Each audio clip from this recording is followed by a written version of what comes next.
अगर आप किसी घर की बेटी हैं और अगर आप किसी घर के दामाद हैं तो इस मूवी को आपको जरूर देखना चाहिए। और इस मूवी को देखने के बाद आपके अंदर से ये गलतफहमी जरूर निकल जाएगी कि दामाद की जो वैल्यू होती है वो आखिर किस चीज से होती है। और अगर एक दामाद भोला और गरीब है, उसके पास पैसे नहीं है, तो कैसे उसके साथ दुर्व्यवहार होता है उसके ससुराल के साथ। साथ ही साथ एक लड़की की जब शादी हो जाती है तो कैसे वो पराया धन हो जाती है। और जब वो बिना ससुराल की मर्जी के या अपने ससुराल वालों की, अपने पति की बिना इज्जत किए जब अपने मायके चली जाती है तो उसके मायके में उसके पति और उसके साथ क्या दुर्व्यवहार होता है वो आपको इस मूवी से अच्छे तरीके से समझ में आ जाएगी। जो 2 घंटे 4 मिनट की मूवी आपको सुर म्यूजिक यूट्यूब चैनल पे आपको देखने को मिलेगी, जिस फिल्म का नाम है जोरू का गुलाम। तो कैसे हो आप सभी? तो हम आज रिव्यू करने वाले हैं जोरू के गुलाम मूवी के बारे में। तो वीडियो के अंत तक बने रहना और वीडियो पसंद आए तो वीडियो को लाइक और सब्सक्राइब जरूर कर देना मेरे भाई, क्योंकि वीडियो बनाने में बहुत मेहनत लगती है।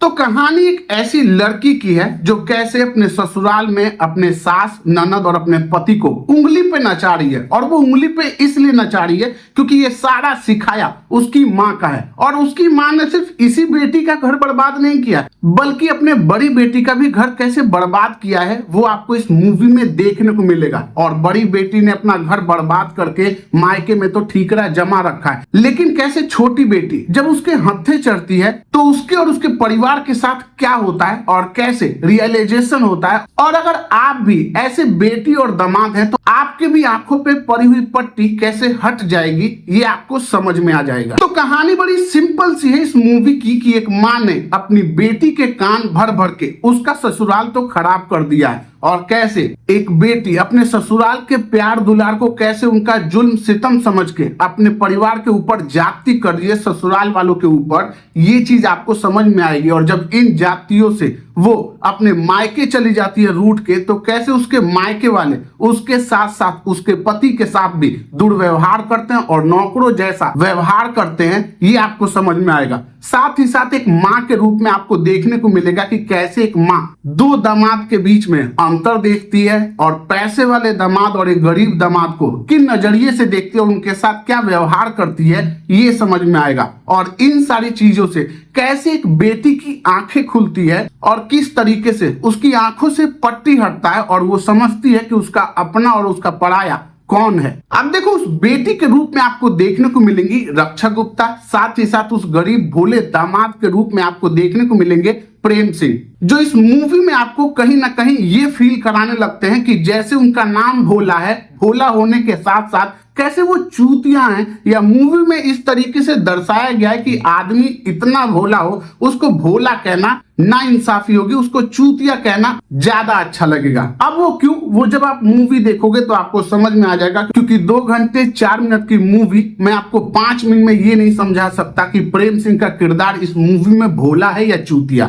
वहीं इस मूवी में विनोद मिश्रा का कैरेक्टर जो कैसे अनीता रावत के गुलाम के रूप में पति कैसे जोरू का गुलाम होता है और कैसे अपनी पत्नी के सामने पति की आवाज नहीं निकल पा रही है, जिसकी वजह से वो पत्नी इतनी मन बढ़ू हो चुकी है कि कैसे वो अपने पति को तो गुलाम बना के रखी है। और ये शिक्षा कैसे अपनी बेटियों के अंदर पास करती है और इस चीज से कैसे उसकी बेटियों का घर बर्बाद होता है ये समझ में आएगा। जिसमें आपको एक मर्द की कमजोरी समझ में आ जाएगी कि उसका प्यार जब एक औरत के प्रति ज्यादा बढ़ जाता है तो वो औरत कैसे उस प्यार को मन बढ़ू समझ के उसका मन बढ़ जाता है और किस तरीके से उसके ऊपर जुल्म करने लगती है, ये दौर देखने को मिलेगा। साथ ही साथ आपको ये समझ में आएगा कि विनोद मिश्रा अपनी पत्नी अनीता रावत को अगर सही समय पे थप्पड़ लगा देते तो जो ये खेल ड्रामा इतना लंबा चला वो शायद इतना लंबा नहीं चल सकता। और इस चीज से उन मर्दों के ऊपर भी मैसेज जाता है जो मर्द अपनी पत्नी को इतना प्यार देते हैं और उस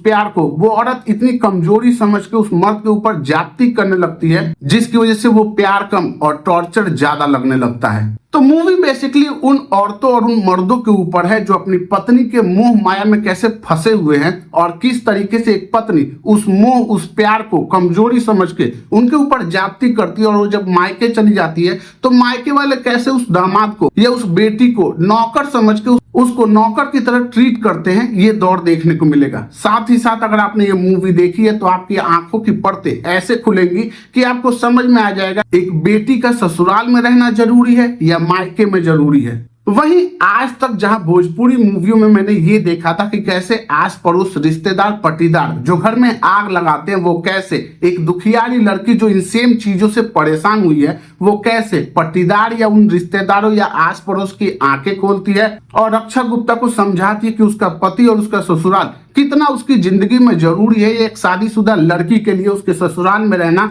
और उसकी पति की इज्जत के साथ ही उसकी इज्जत है, ये चीज समझाते हुए एक रिश्तेदार आस पड़ोस जो नहीं करते हैं, वो इस मूवी में सही तरीके से दिखाया गया है कि कभी कभार आपके आस पड़ोस पटीदार रिश्तेदार भी अच्छी बातें करते हैं और उनको मान भी लेना चाहिए। तो अगर आपने ये इमोशनल फैमिली ड्रामा मूवी नहीं देखी है तो सुर म्यूजिक यूट्यूब चैनल पे आप इस 2 घंटे 4 मिनट की मूवी को आराम से एंजॉय कर सकते हैं इस वीकेंड। और अगर आपने देख रखी है तो आप अपना ओपिनियन मुझे कमेंट बॉक्स में बताइएगा। बाकी मेरा ओपिनियन आपको पसंद आया हो तो वीडियो को लाइक जरूर कर लेना और वीडियो पसंद आई हो तो चैनल को सब्सक्राइब भी कर लेना मेरे भाई। बाकी हम मिलते रहेंगे ऐसे ही रिव्यू वीडियो के साथ, तो देख लेना अपने हिसाब से। बाकी मिलते रहेंगे, तब तक के लिए थैंक यू, बाय बाय।